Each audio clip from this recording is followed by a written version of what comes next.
What's going on, y'all? Timmy Two Times here, and welcome to the Coming Out Chronicles Atlanta edition. We did the church episode titled "The Prayer List." It's 2 parts. Subscribe. I need more subscribers. I need people to subscribe to my channel. What do I gotta do to get on my knees and back? The last episode, 2 parts, whatever, was a lot for me. I can't believe I laid pretty much most of it out on the line for y'all to catch. But this episode, we're gonna go a little lighter.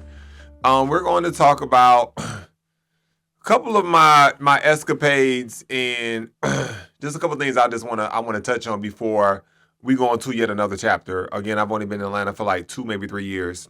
I just want to paint the scene of Atlanta. I moved to Atlanta again when I was like, I graduated in the summer of 2001. I moved to Atlanta at the beginning of 2002, so like January, February-ish. The scene of Atlanta, baby, Atlanta was a time. Oh, it was a time. This was back before like you really could get into social media. So Facebook was just now like doing this thing. You had MySpace. I'm not sure if Instagram had not started yet. There was no Instagram. There still was Vine. How about do T.S. Madison? BigDick.com. Come on in. So that was like the social media presence. So you really could just go out and you could do shit. You really didn't have to worry about people like recording you, catching you on video footage. Like you literally went out and you had to interact with people. You had to talk. You had to just, you just had to come out. This was like after the Freaknik, but baby, Peachtree Street used to be popping. Like you could just like ride down Peachtree Street. It would just be like a traffic jam. It was just like everybody's music blasting. You talking to people on the next car over. You exchanging numbers. It was like a club on wheels. Like it was crazy. Buckhead had like so many different clubs until they start acting crazy. And they started tearing down all the clubs and putting all these high rises and buildings and stuff. So they kind of like changed the whole like landscape of Buckhead. Oh my goodness, we didn't even have like MapQuest or Google. You literally went to the AAA office or location. They gave you a map. So you would literally be driving, and sometimes like we'd be driving and you would have the map over the steering wheel to look at the roads. Or you would ask somebody, they'd be like, go down 5 lights, make a right, make a left, go over the hill. You'll see the QT gas station, bust the left right there. You'll see that's how we used to get around back then. And baby, I used to tear Atlanta up. The map of Atlanta, if you look at it, all of Atlanta is inside of 285. 285 goes around Atlanta. All of Atlanta is pretty much inside of 285. Everything else, you have all the other areas and stuff like that, child. And across, going east to west, left to right, you had I-20. And then going up through the center, you had like 75 and 85, 2 different other highways, expressways, freeways. I don't know. I call them all the same thing. Because out here in California, I still say expressway. They be like, what's that? I'm like, girl, freeway, highway, anywhere you travel above 50 miles an hour. It's the same thing to me, whatever. But, definitions, purposes, call it whatever you want to. And then you had Georgia 400, which kind of went up and kind of went off to the side, which took you up to like Alpharetta. You had to pay like, at the time, it was like 50 cents for the toll booth to go up. And when you came back down, you paid another 50 cents, whatever. So that was kind of like what we dealt with in Atlanta as far as like getting around and stuff like that. So it allowed me to really get comfortable with the streets. And again, like I was out in the streets all the time. Like y'all, I was spending money on outfits. Like I was trying to learn how to dress, even though at the time I really still couldn't match. But it was a really good time. I told y'all I had met my best friend at the time at the Youth Pride Center when I was dealing with that guy who had that real little bitty wiener, and he cheated on me with the little white gothic twink. Child, the thing was so small again, child. He had to put it in my ear. It was like a Q-tip, child. But We gonna call him Peaches. We was out in the streets, baby. We was out in the streets. Like we was like I was exploring. Now the thing about me, you guys, a lot of things I have done in life, I must admit, like, oh my goodness, these were not forced upon me. A lot of these things I wanted to do myself. I was very adventurous, very adventurous. I wanted to try new things. So we had started going to the adult bookstores. Now, mind you, I had already like got a taste of it from living in Ohio when I was underage. I would take like random friends and people who I met. I'm like, y'all want to go on a field trip, whatever, and I would take them there and they would be so gagged. And I'm like, girl, this is we're grown. Get into it. Get into the toys and all the things that are in the adult bookstore, the booths in the back. So me and my friend Peaches, we used to go to like Don't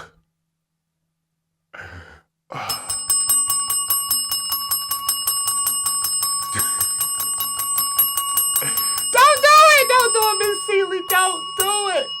We used to go to the adult bookstores and they used to have like the booths. We used to go into the booths. We would meet, like, listen, sometimes we would be there all day. Like, bitch, when I tell you we would get there at like 9, 10 o'clock at night and we would leave when the sun rise. And it wasn't always about having intercourse. Like, we would actually meet cool people. We would be peeking in the booths to see like who was doing what with who and who was the top, who was the bottom. If y'all know about the positions in the gay community, I don't know to tell you, you look it up. But we were just doing all the things.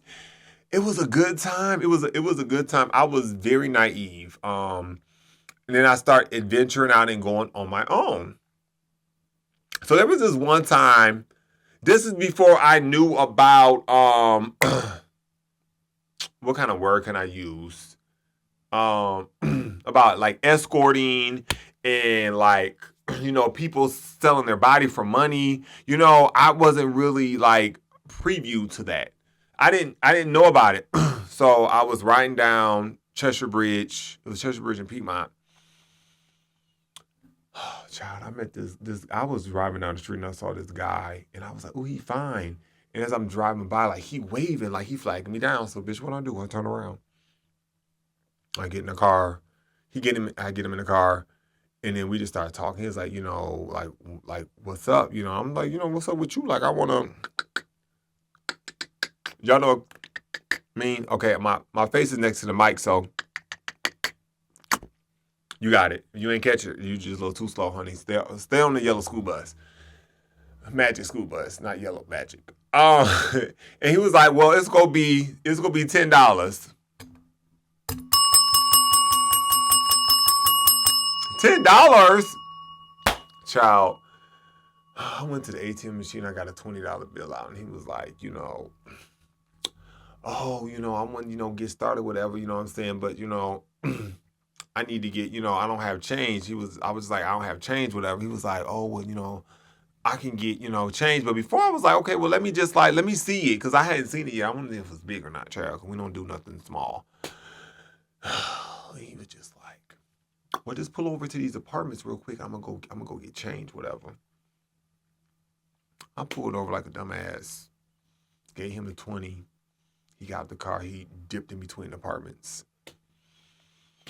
I'm just sitting there waiting. I'm like, okay, baby, I'm about to, I hope this thing is good. Like, I ain't never did this before. Like, I'm just like, okay, whatever.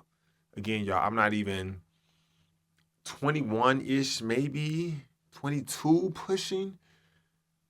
1 minute go by, 2 minutes, 3 minutes, 4 minutes, 5, 10.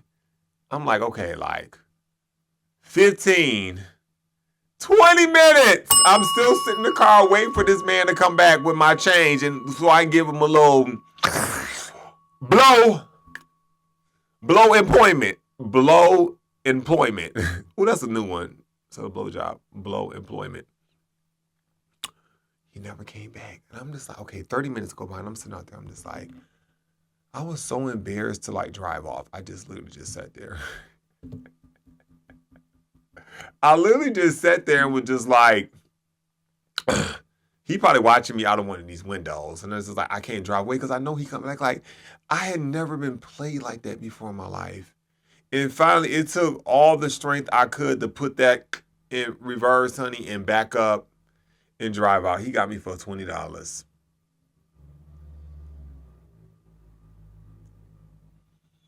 he got me for $20, child. And that was my first experience.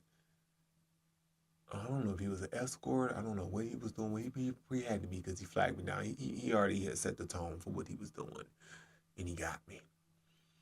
But yeah, we frequented the adult bookstores. We went to several different ones. We had an amazing time. Yeah, I hooked up with guys. I did things I shouldn't have did. I was in it had like a glory hole when you just put it through there and you. I mean, I experienced like I was new to the scene, but that wasn't an excuse.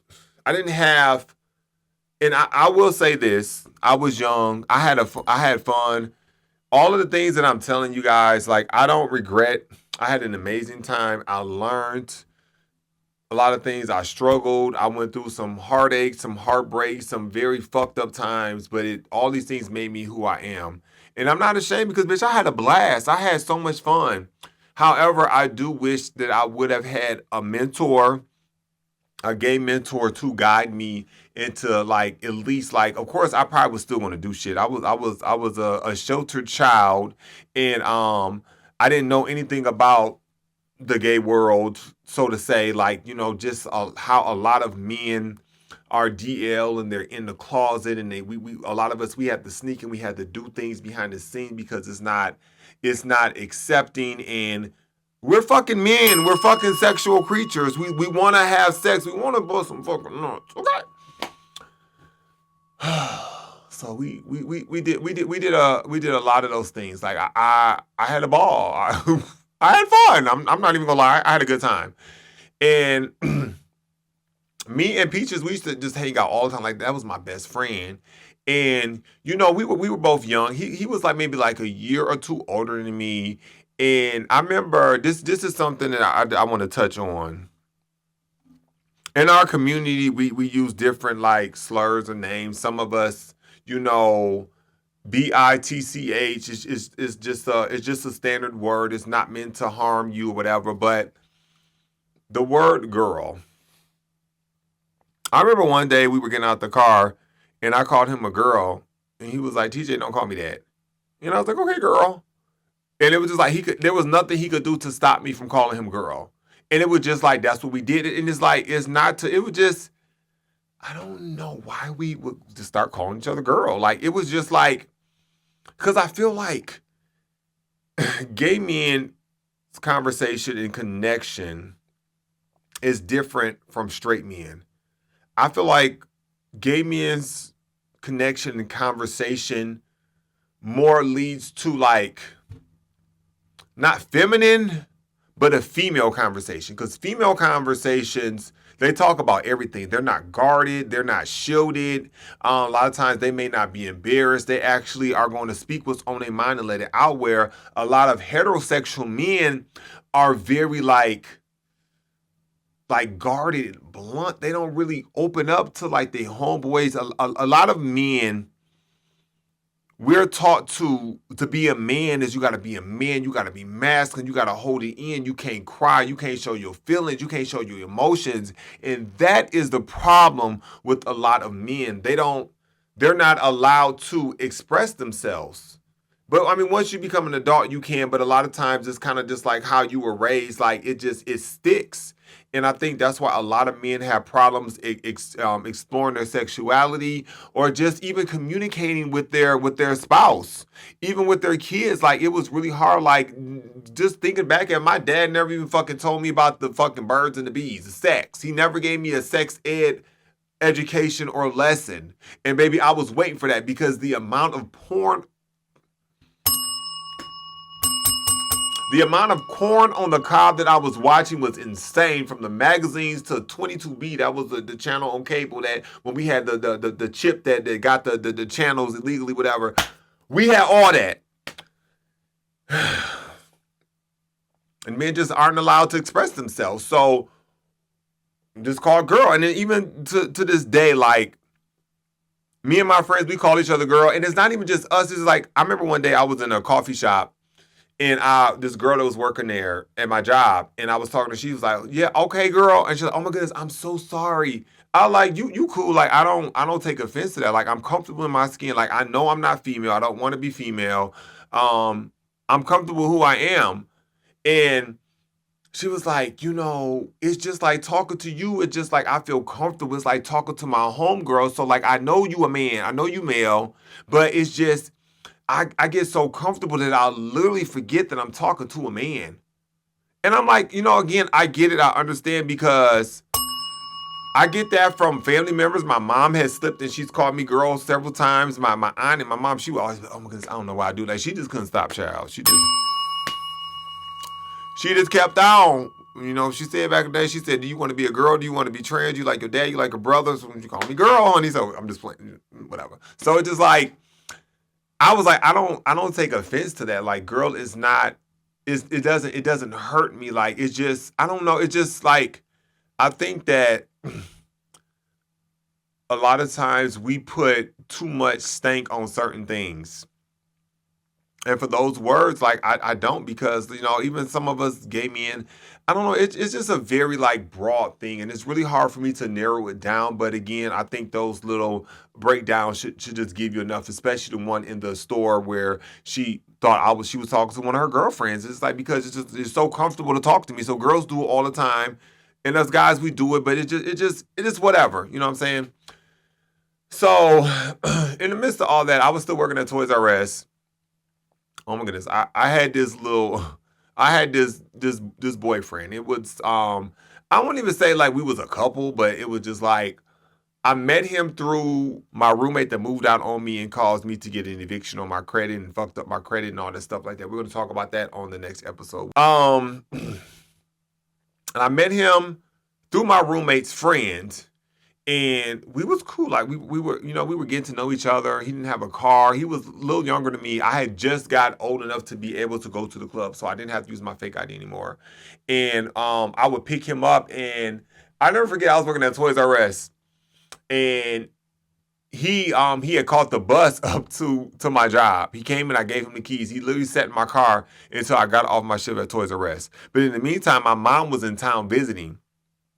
So my mom and my auntie and the kids, they got in the car and they came up to my job at Toys R Us to see me. And they saw him in my car and they were just like, I mean, I don't know what they thought, but they said somebody in your car. I was like, yeah. But at that time, it was still a little difficult for my mom to take it all in.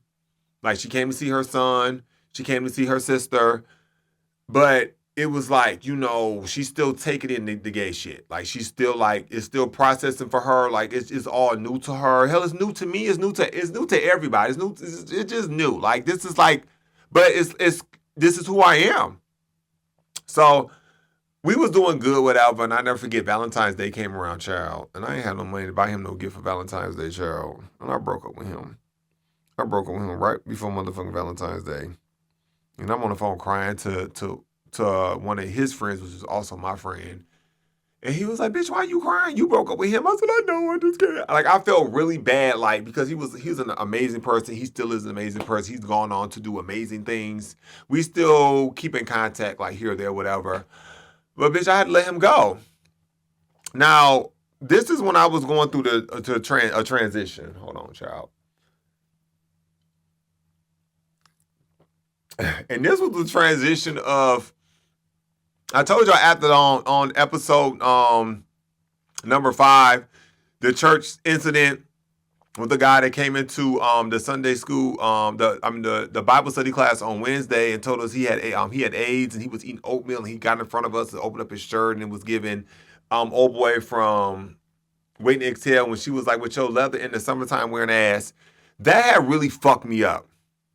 And I was like, I have to get out of my auntie's house. So I had started just like mentally preparing myself, almost like when I was living in Ohio and being that I knew that I was gay, I started buying pots and pans and shit. Like I started trying to like mentally get myself together. And I was like, okay, I need another job. And what am I going to do? Da-da-da. In the meantime, my aunt worked for AT&T. So like they had this like, it's like temp program.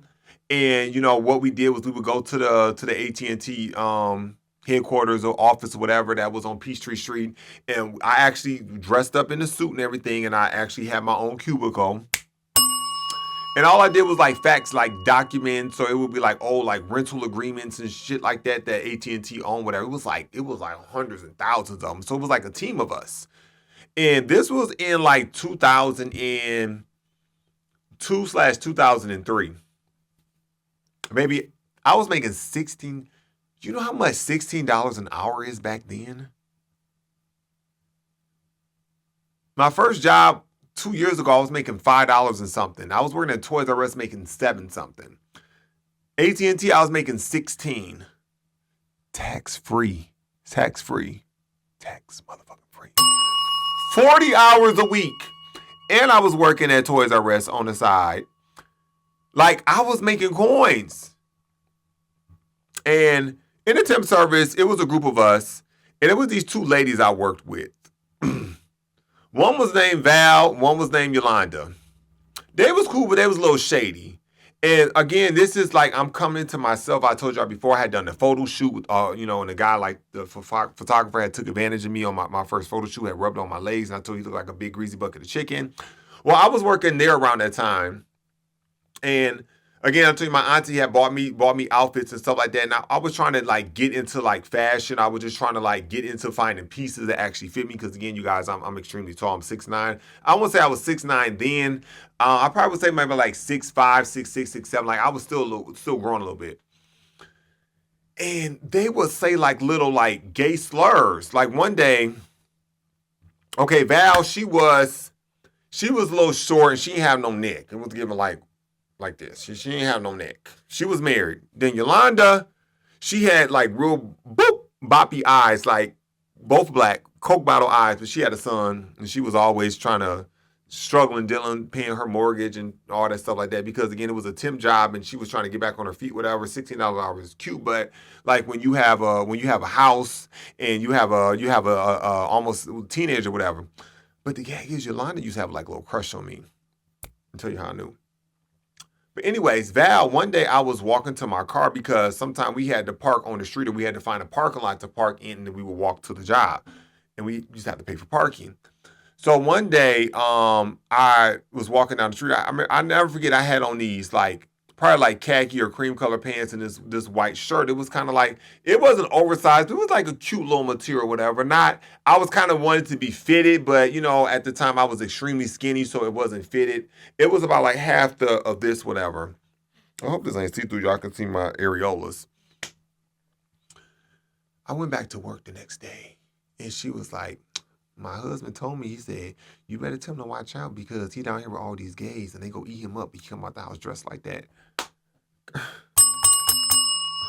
Girl, where is this coming from? Like, why is your husband worried about how I dress and if the gays are going to eat me up or they're going to try to make moves on me?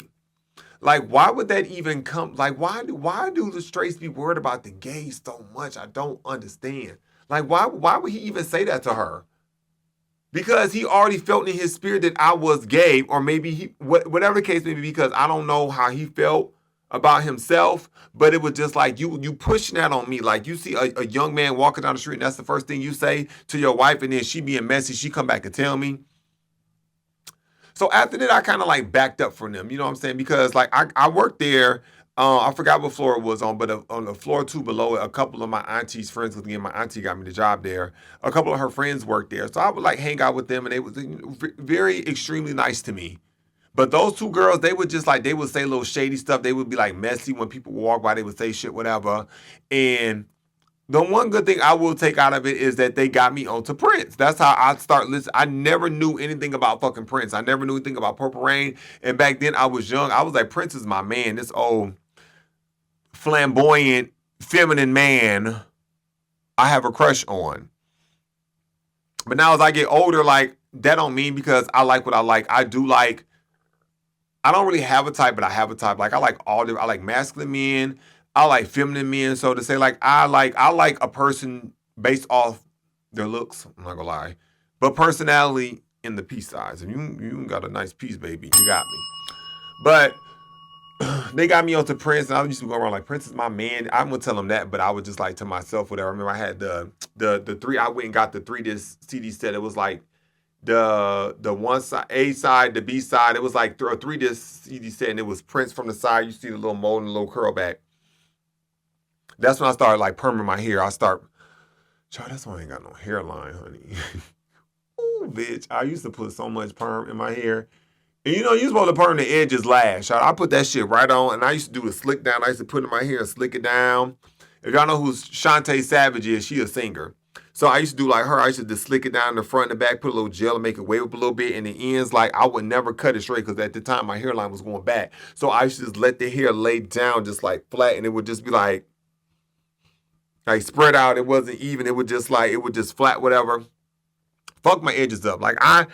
Growing up, like living in Atlanta, I went through so many hairstyles, and I really wish I had a lot of pictures. I have one picture when everybody said I looked like the Wayans brothers. I'm gonna put that right there. Boom. So that's when I was probably like maybe like 28-ish, 29, maybe close to 30-ish, 27, between 27 and 30. That's how I used to look, and people used to say I used to like Shawn Wayans. But other than the Prince thing, working there was cool. I made money. Yolanda would just like make little flirtatious things with me, she was trying to use my discount. Because at the time I was working at Toys R Us, she wanted a Toys R Us discount, and I was just like, girl, like I can't. Like she wanted stuff for her son, and then later on I ended up working at Lowe's Home Improvement. After I got done working at the contractor job at AT&T, and she would like try to come because she wanted stuff for her house and stuff like that. But she would just the way she would be looking at me, I'm like, I think this lady want a piece of me. I think she want a piece of my candy.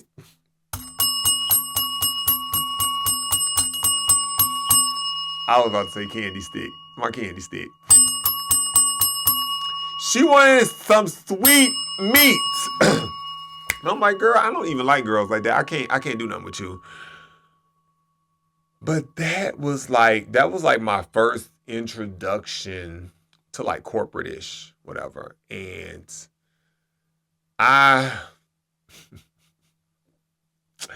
it was crazy. It was an amazing experience because Atlanta was good to me. Again, I was having an amazing time. And then it's time for me to move. I finally decided that it's time for me to move. It's time for me to move out of my auntie's house for the first time because now I feel like I'm grown.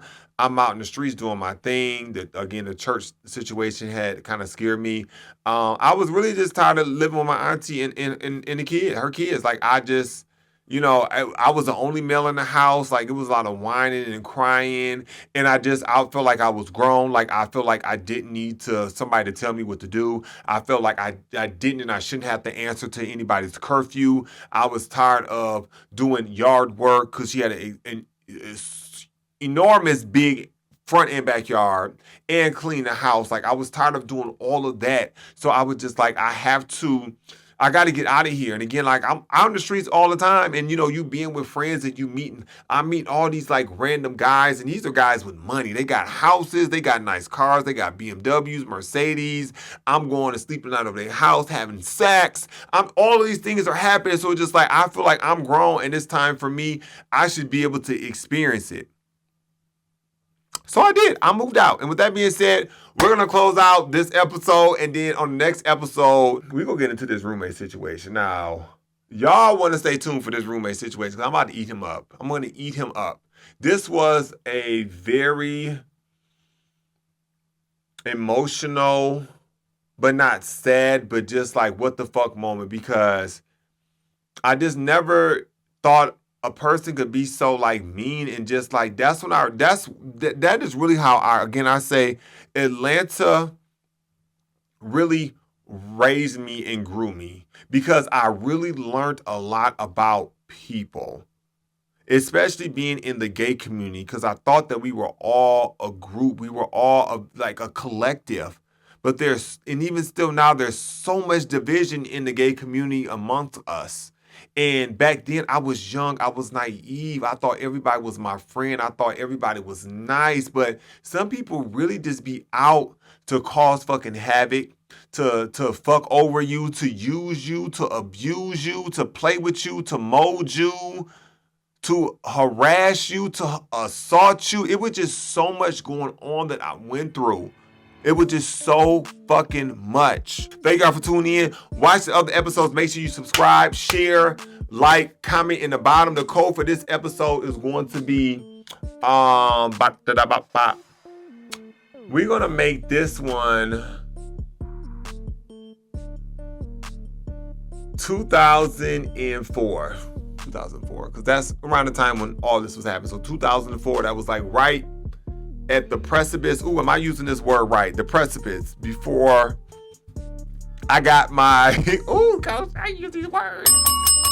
Right before I actually turned 21, and I was still kind of teeter-tottering with the fake ID, because we're going to talk about a situation happening with the fake ID later on in the next episode when we talk about the roommate episode. Again, y'all don't want to miss this roommate episode. It's definitely going to be a key. Thank y'all for tuning in, and I catch y'all. Y'all remember what the code is, so keep it in mind. Put it in the comments. Boom, bop, bop, bop. Catch y'all next time. Bye.